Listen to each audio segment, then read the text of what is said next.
మనమొక కొత్త పని మొదలుపెట్టాలి అనుకున్న ప్రతిసారీ మెదడులో ఒక చిన్న గొంతుక వినిపిస్తుంది కదా, దీనికి కావలసిన టాలెంట్ నిజంగా నా దగ్గర ఉందా అని. అవును, చాలామంది ఆ ఒక్క భయంతోనే ఆగిపోతారు.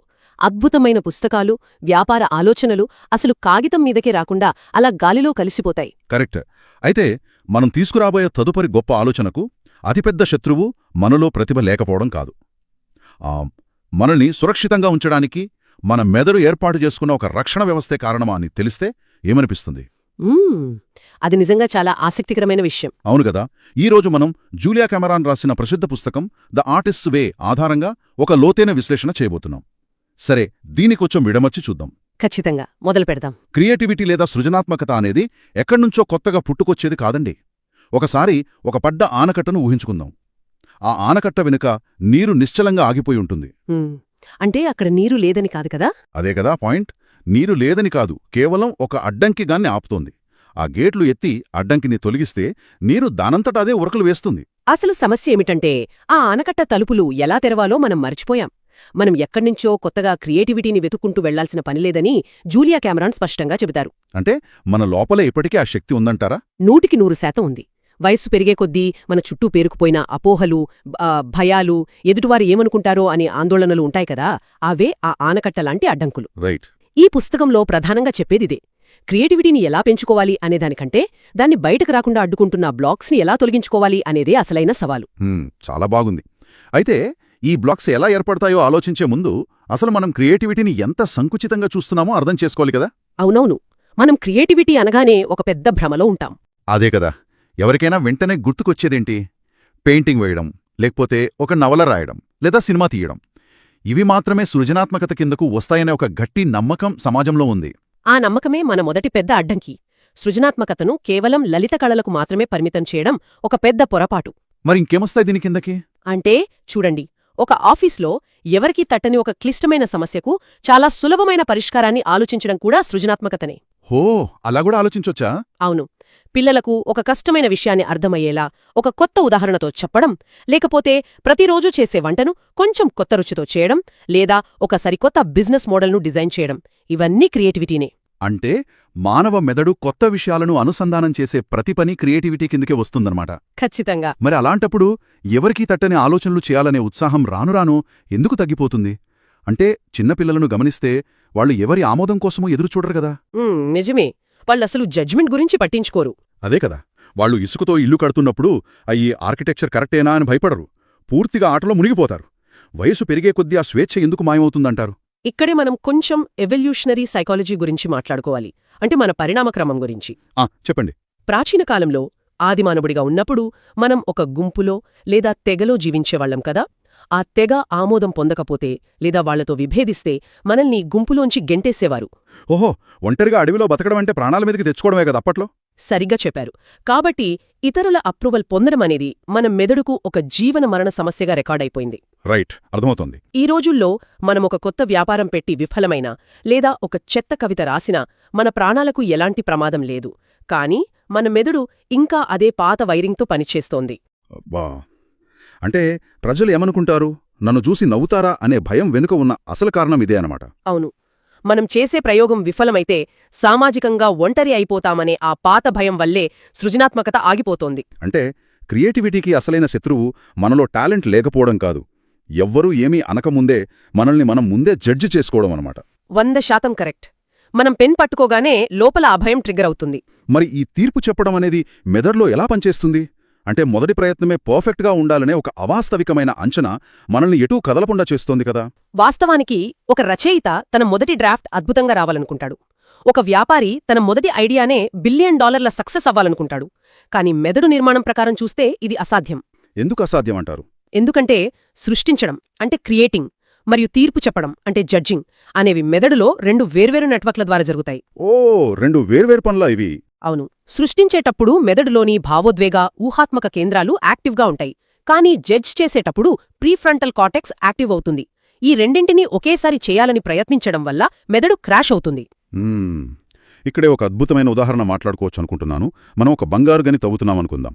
చెప్పండి. పార తీసుకుని మట్టిని తవ్వుతున్నప్పుడు ప్రతి 2 సెకండ్లకు ఒకసారి ఆగి పార కింద పెట్టి ఆ మట్టిని చేతుల్లోకి తీసుకుని ఇది బంగారమేనా అని పదే పదే అడగము కదా.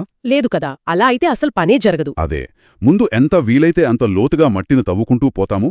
ఆ తర్వాతే ఒక చోట కూర్చుని అందులో పనికొచ్చేదాన్ని పనికిరాని మట్టిని వేరు చేస్తాము. ఆలోచనల విషయంలో కూడా అంతే కదా. అవును, ముందు సృష్టించాలి, ఆ తర్వాతే తీర్పు చెప్పాలి. ఆ బంగారుగని ఉపమానం దీనికి సరిగ్గా సరిపోతుంది. రైట్.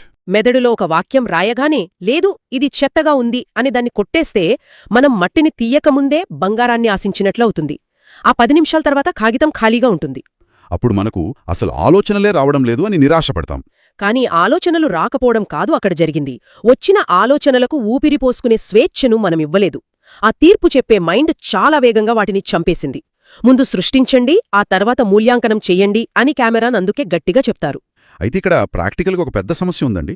మనం తీర్పు చెప్పకూడదని ఎంత అనుకున్నా కీబోర్డ్ ముందు కూర్చోగానే లేదా పెన్ పట్టుకోగానే లోపల నెగటివ్ వాయిస్ మొదలవుతుంది. అందరికీ జరిగేదే అది. మన మెదడులో ఎప్పుడూ ఏదో ఒక అనవసరమైన ఆలోచనల గోల నడుస్తూనే ఉంటుంది కదా. దాన్ని ఎలా కంట్రోల్ చేయాలి?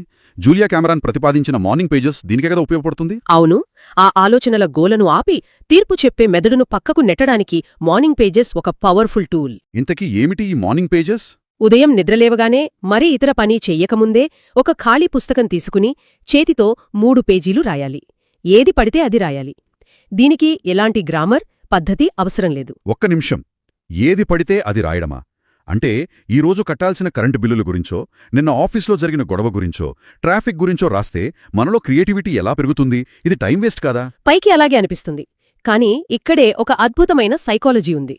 సైకాలజీలో కాగ్నిటివ్ బ్యాండ్విడ్త్ అనే ఒక కాన్సెప్ట్ ఉంది. కాగ్నిటివ్ బ్యాండ్విడ్త్ అంటే ఏమిది? అంటే మన మెదడు ఒకేసారి ప్రాసెస్ చేయగలిగే సమాచారానికి ఒక పరిమితి ఉంటుంది. ఉదయం లేవగానే ఆఫీస్ రాజకీయాలు, కోపాలు, ఆందోళనలు అన్నీ మెదడులో పోటీపడుతుంటాయి. అవును కదా, పొద్దున్నే ఎన్నో టెన్షన్స్ ఉంటాయి. ఈ అనవసరమైన ఆలోచనలు మన బ్యాండ్విడ్త్ను ఆక్రమిస్తాయి. మనం ఈ చెత్త అంతా కాగితం మీద పెట్టగానే మన మెదడుకు ఒక రిలీఫ్ దొరుకుతుంది. ఇదొక రకంగా కంప్యూటర్లో ర్యామ్ని క్లియర్ చేయడం లాంటిది. భలే చెప్పారు.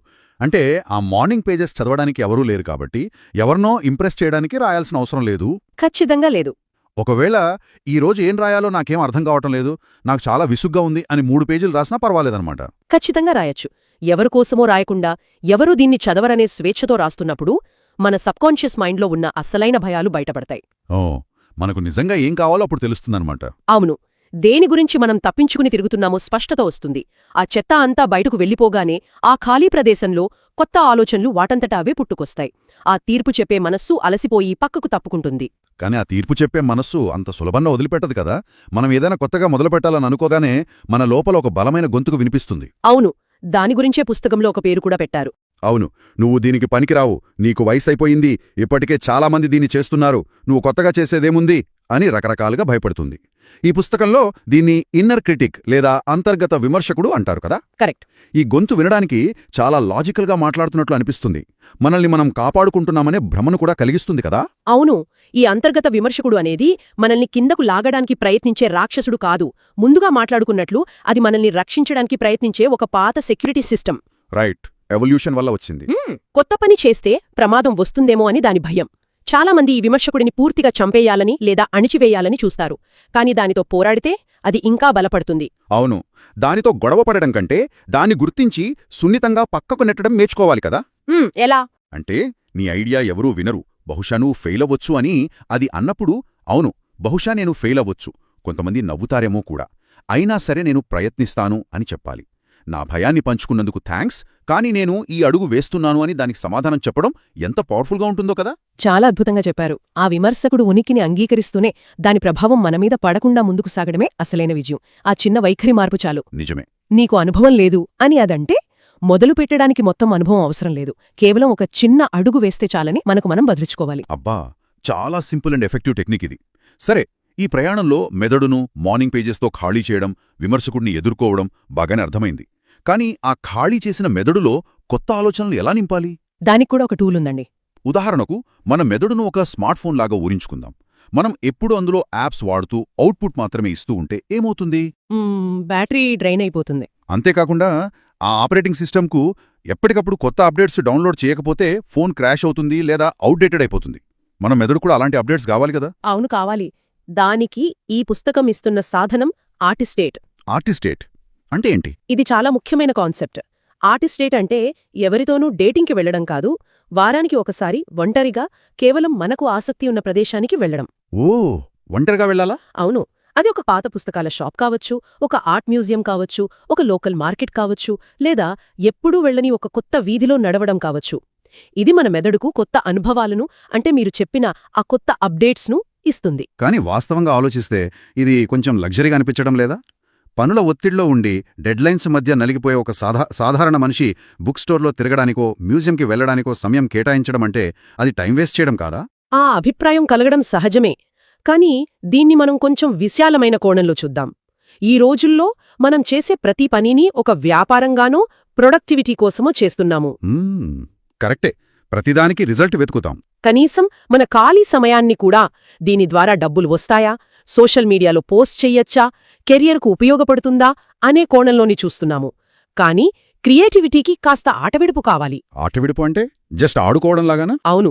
మెదడు ఎప్పుడూ ఒత్తిడిలో ఉంటే కొత్తగా ఏమీ ఆలోచించలేదు.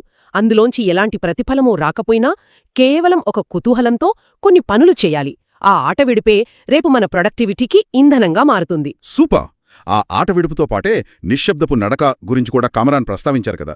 ఇది నాకు చాలా ఆసక్తికరంగా అనిపించింది. అవును.